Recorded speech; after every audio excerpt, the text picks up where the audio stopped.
Olá, amigos! Estamos aqui hoje para mais um vídeo da nossa série Esclarecimentos Espíritas. No vídeo de hoje, nós vamos falar um pouquinho sobre o Evangelho segundo o Espiritismo.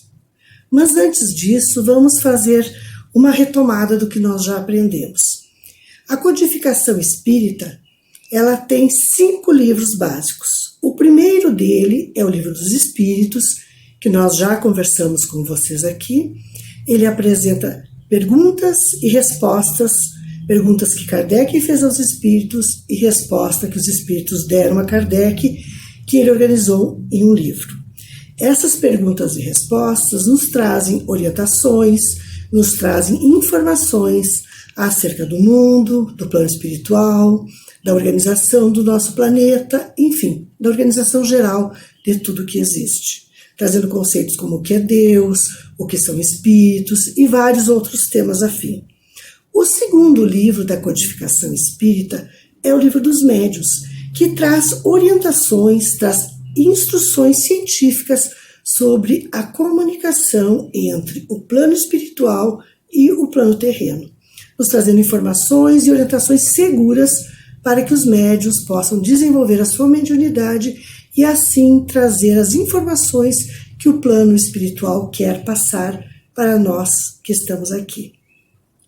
Em 1863, Kardec recebeu uma comunicação do plano espiritual, falando da codificação do Evangelho segundo o Espiritismo, dizendo que iria colocar em prática, ele iria colocar para editar um livro que traria informações seguras quanto às atitudes, ao comportamento, às vivências do ser humano, e que não iam servir apenas para as pessoas comuns, mas também para aqueles que estudam a religião.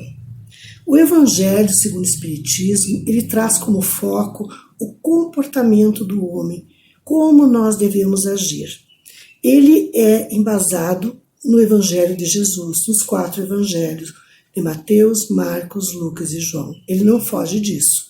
Ele é a partir, não é um livro à parte, ele é produzido, ele foi escrito por Kardec com a orientação do plano espiritual a partir dos 4 evangelhos. São 28 capítulos organizados por Kardec de maneira pedagógica. Ele utilizou o seu conhecimento pedagógico como professor para tornar o aprendizado do livro do Evangelho segundo o Espiritismo, do Evangelho de Jesus, de forma que fosse claro para nós. E o porquê disso? O porquê do Evangelho segundo o Espiritismo? Da época de Jesus, haviam outros costumes, eram outros tempos. Jesus falava em parábolas, e o homem também não estava ainda evoluído a ponto de compreender certas verdades.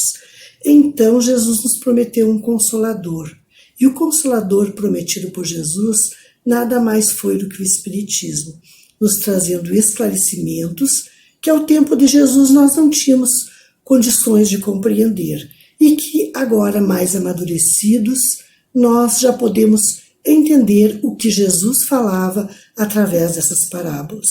E o Evangelho vem exatamente trazer-nos essas informações através de uma frase, um versículo do Evangelho de Jesus. Kardec faz a sua explicação e logo após os espíritos nos trazem instruções a respeito de como nós devemos seguir o Evangelho, de como nós devemos colocar em prática essas instruções. E o interessante é que esse Evangelho, ele deve ser lido do início ao fim, pelo menos na primeira vez, porque cada capítulo do Evangelho nos traz informações que são necessárias para o entendimento dos próximos capítulos. Várias vezes durante o Evangelho, Kardec nos traz ver capítulo tal, e nós temos que retornar para ler o que Kardec, ou os espíritos, ou os próprios apóstolos, colocaram lá naquele capítulo como uma instrução para seguirmos os capítulos adiante. Então, é essa a importância do Evangelho, da compreensão desses capítulos. Bom, também nós precisamos saber que o Evangelho, ele é a base moral da doutrina, é a maneira do homem conduzir a sua vida. Quando a gente infringe as leis divinas, nós entramos em dor e sofrimento. E o Evangelho de Jesus vem exatamente trazer isso, trazer uma maneira de amenizar esses nossos sofrimentos. Então, quando nós seguimos aquela mensagem de amor, de caridade que Jesus nos deixou, nós fizemos um mundo melhor, trazemos um mundo melhor para todos aqueles que estão conosco.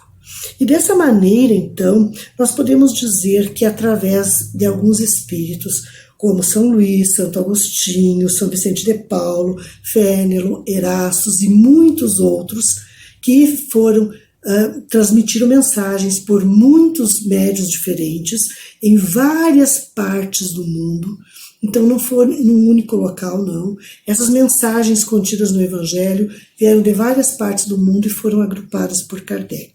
E elas nos trazem, então, essas informações que, como nós já vimos nos vídeos anteriores, que foram muito bem estudadas, muito bem analisadas por Kardec, para ele realmente colocar aquilo que era verdade e aquilo que o plano espiritual queria nos passar como máximas do próprio Jesus. Inclusive, a gente estudando as obras, a gente vê que Jesus foi o orientador deste grupo de espíritos, que alguns encarnados, como Kardec e companheiros que trabalharam aqui na Terra para colocar o Evangelho, né, no papel e trazer esse Evangelho para nós, e outros grupos de espíritos também muito evoluídos que trabalharam do plano espiritual para nos trazer essas informações. E isso já estava, então, há muito tempo sendo pensado para que esse Evangelho então viesse nos trazer essa consolação, todas essas informações. O Evangelho, na verdade, é um livro obrigatório para todo aquele que se diz espírita, porque é através do seu estudo, é através da sua compreensão que nós podemos nos tornar pessoas um pouquinho melhores, um pouquinho mais evoluídas. E também, assim pensando, Jesus falava por parábolas, e muitas vezes elas são difíceis de compreender. Então, através da instrução desses espíritos, através daquilo que Kardec nos fala, elas ficam bem mais fáceis de serem entendidas e de serem colocadas em prática. Hoje, nós vamos ter a presença aqui da professora Miriam, que vai nos falar um pouquinho sobre o Evangelho no Lar, essa importante ferramenta que todo espírita precisa fazer uso para que a gente seja protegido, a gente seja iluminado e receba toda a orientação do plano espiritual. Então, com vocês nesse momento, eu apresento a professora Miriam, que é trabalhadora da nossa casa espírita, evangelizadora, também trabalha na mediunidade. Então, com vocês, a professora Miriam Pereira. Olá, amigos! Então, é um prazer estar participando desse vídeo hoje. Então, vamos falar um pouquinho sobre o Evangelho no Lar. O Evangelho no Lar é uma reunião familiar para estudo do Evangelho segundo o Espiritismo. E, a partir desse estudo, as pessoas conseguirem ir modificando, se melhorando, modificando as atitudes, aprendendo a manter o pensamento mais elevado, a manter as boas energias, os bons fluidos no seu lar, as relações também melhores entre os componentes da família, né? Então, o Evangelho, ele traz esse conhecimento e, a partir do conhecimento, a pessoa vai se modificando, né? Modificando suas atitudes. Então, os passos para a gente fazer o Evangelho são bem simples. Primeiro, deve-se escolher um dia na semana e um horário que seja adequado, que contemple assim, o tempo da maioria das pessoas que vão participar do Evangelho no Lar. E esse dia e esse horário devem ser mantidos, né? Deve ser feito uma vez na semana, então todas as semanas, né? Se por alguma eventualidade precisar mudar esse dia, até por causa do trabalho, de repente, mudou seus horários, alguma coisa nesse sentido, só no último evangelho comunica a equipe espiritual, marca um novo dia, um novo horário, né? Mas isso não pode ser frequente, é lá no caso de uma eventualidade, né? E também, depois que escolheu o dia e o horário, aí vai escolher um lugarzinho também, um lugar tranquilo, né, na sua casa, para você poder fazer o evangelho. Pode ser ao redor de uma mesa, onde dispõe de copos com água, né? Importante ter a água, que essa água vai ser fluidificada pela equipe espiritual, e um copinho particular, né, para cada participante, porque essa fluidificação da água, ela funciona como um remedinho, né, que vai ajudar a harmonizar o corpo físico e espiritual da pessoa. Também deve-se ter sobre a mesa o livro, né, o Evangelho segundo o Espiritismo, e para iniciar o Evangelho, aí faz uma prece, pode ser uma prece espontânea, né, pedindo o auxílio da equipe espiritual, pedindo a presença dos protetores, dos anjos guardiões, e aí começa o estudo do Evangelho bem pelo começo mesmo. Começa lá no prefácio, na introdução, né? E depois vai para o capítulo 1 e assim por diante. É bom que seja feita uma leitura na sequência, do início até o final do Evangelho. O que pode demorar, não é? Mais de um ano até, né? Depende do tamanho das leituras, que não devem ser muito grandes, deve-se deve-se ler um trechinho pequeno, né? E aí depois a leitura faz uma reflexão, comenta o que entendeu daquela leitura, né? Os outros participantes também podem fazer algum comentário, fazer alguma pergunta, né? E cuidar para que não se estenda demais esse evangelho. No máximo uns 30 minutos, 20, 30 minutos. É o ideal. Também, depois que fez os comentários, né? Aí chega o momento das vibrações. Essas vibrações é quando a pessoa que está dirigindo o estudo, né, deseja boas vibrações, deseja coisas boas, né, para o nosso planeta, para as pessoas de modo geral. Também pode ser para uma pessoa em específico, se sabe que tem alguém da sua vivência, né, que está precisando de uma energia, né, positiva, enfim, por causa da saúde ou algum outro problema pelo qual esteja passando, né, então pode ser específico também, falando o nome da pessoa. Aí, depois das vibrações, é o encerramento do Evangelho. Aí, faz também uma oração, né, agradecendo pela presença da equipe espiritual, por todo o conhecimento, enfim. E essa oração, então, de encerramento, ela pode ser espontânea ou pode ser uma oração, uma prece, como a prece de Cáritas, a oração de São Francisco, né? E aí está finalizado o Evangelho. Uma coisa importante, assim, é que, no caso das crianças, de ter crianças bem pequenas participando, né? Porque pode, deve, é bom que as crianças participem, cuidar para não se estender demais, né? E também, durante os comentários, as reflexões, procurar usar uma linguagem acessível para as crianças, né? Porque por mais que elas não tenham tanta compreensão naquele momento, é importante que elas já vão assimilando esses ensinamentos do nosso Cristo, não é? Se tiver uma visita, se chegar alguém na casa nesse dia e nesse horário, então se convida a visita, né? Não deixa de fazer o Evangelho, convida a visita. Se ela quiser participar, participa. Se ela não quiser participar, você pede licença, né? E faz o Evangelho igual.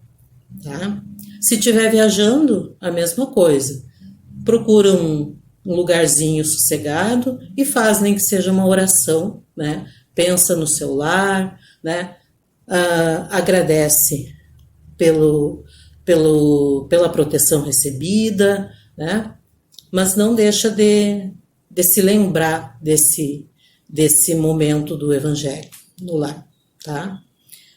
E também, para finalizar, só dizer assim, ó, que a responsabilidade que a gente assume quando se propõe a fazer o Evangelho no lar, com horário, né, é muito importante, porque a equipe espiritual, se você ficar faltando, deixando de fazer por qualquer motivo, né, a equipe espiritual acaba não vindo mais preparar aquele ambiente, assessorar na hora do Evangelho, né? Então, por isso que essa questão da responsabilidade com dia e hora é muito importante. Então, amigos, finalizo aqui. Espero ter colaborado e que vocês que ainda não começaram a fazer o Evangelho no lar, comecem a fazer, porque experiência própria é muito gratificante. Obrigada.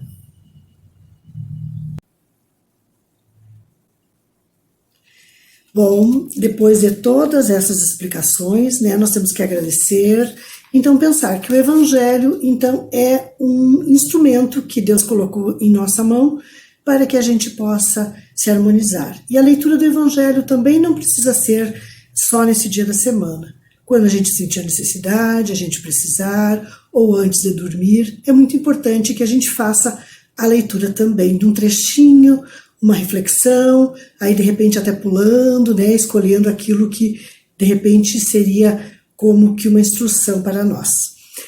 Eu trago para vocês também algumas curiosidades.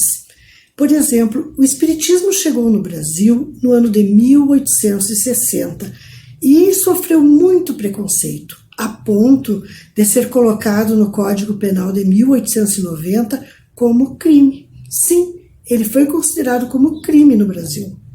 Em 1865, surgiram as primeiras casas espíritas, os primeiros centros espíritas no Brasil. Aí vocês imaginem o preconceito e a perseguição que estes primeiros espíritas no Brasil sofreram. E o Brasil é considerado uma das maiores pátrias espíritas do mundo. O espiritismo surgiu na França com Kardec, mas é aqui no Brasil que ele se concretizou na sua máxima importância, com Chico Xavier, Divaldo Franco e muitos outros espíritas que trazem-nos informações e compartilham conosco os seus aprendizados. Também dizer a vocês que Kardec, ele era professor, então ele trabalhava durante o dia. Ele escreveu as obras da codificação à noite, após o jantar. E como vocês sabem, em 1860, por aí, 50 e poucos, não havia luz elétrica. Ele escrevia à luz de velas e usando caneta tinteiro. Então, foi realmente muito difícil. Vocês imaginam, com uma vela, escrevendo, usando caneta tinteiro que mancha. Mas foi assim que Kardec concluiu, né, que fez a codificação das obras básicas do Espiritismo. Eu faço um convite a vocês. No prefácio do Evangelho, nós encontramos, pelo Espírito da Verdade, um texto que nos fala exatamente do objetivo das obras da codificação, principalmente do Evangelho segundo o Espiritismo. Então eu faço um convite a vocês, que quem tem seu Evangelho, tome em mãos o prefácio e faça uma leitura atenta desse texto. Ele nos esclarece muitas informações trazidas aqui. E também eu convido vocês a começarem a leitura do Evangelho. Você não precisa comprar o livro. Você pode baixar no seu celular, você pode baixar no seu computador, na sua casa, de graça. E o livro, todos os livros da codificação, mas em especial o Evangelho, para que você comece desde hoje a leitura e a compreensão daquilo que Cristo quis nos passar. Também quero dizer para vocês que no próximo vídeo da próxima semana nós vamos conhecer por dentro a nossa casa espírita. O nosso presidente vai apresentar a casa espírita, porque muitos que não conhecem acham que de repente pode ter alguma coisa muito diferente por lá. Mas não, nós temos setores, salas que desenvolvem trabalhos e atividades que são muito importantes, inclusive para muitas famílias, como ranchos, como roupas, agasalhos, a instrução, o estudo, livros. Então, o nosso presidente vai nos apresentar isso no próximo vídeo. Então, eu convido vocês para que participem do próximo vídeo. Se você está gostando dessa nossa série de estudos, curta, comente e compartilhe para que esses vídeos possam chegar ao maior número de pessoas e elas possam, então, conhecer um pouquinho da doutrina espírita e assim estamos convidando a todos a fazer parte também dessa doutrina que é puro amor e pura caridade. E até o próximo vídeo, meus amigos.